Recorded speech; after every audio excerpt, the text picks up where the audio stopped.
حج برادر عزیز این فرض هست برای هر یک آدمی که مکلف باشد. حج فرض نیست میگه، خب با اجماع علما اون از دین بدین می شود. اگر یکی شما خواهش حج دارید، میخواهید حج روید، شما سراستیمه باشید. بسم الله الرحمن الرحیم.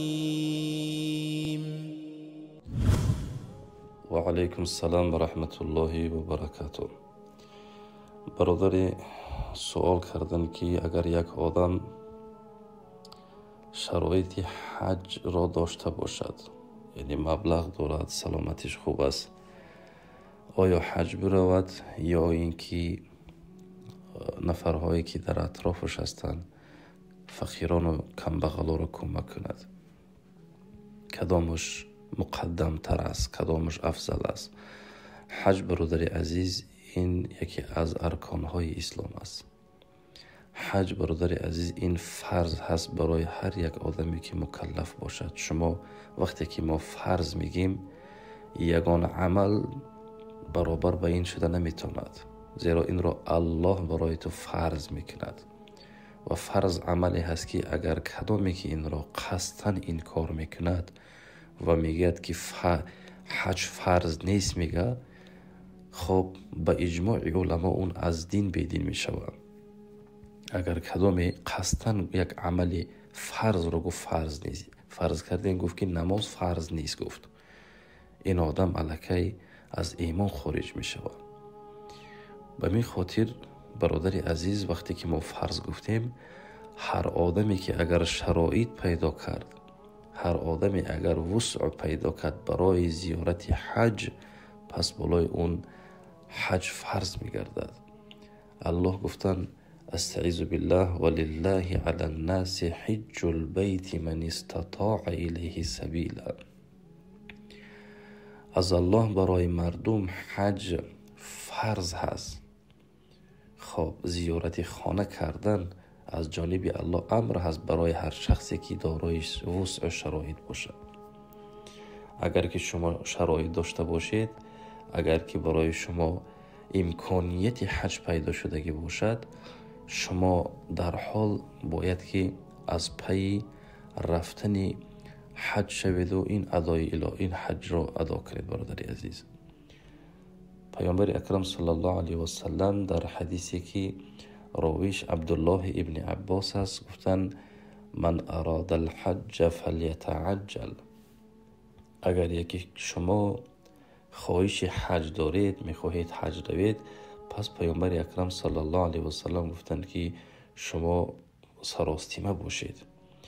به تحقیق که شما نمیدانید که تا آیند صحت هستید، سلامت هستید، بالاخره بیمار هستید، چیزی صدی راهی شما میشد و هاکذا دیگر مشکل و دیگر چیزهای پیدا میشود که شما حج رفته نمیتوانید.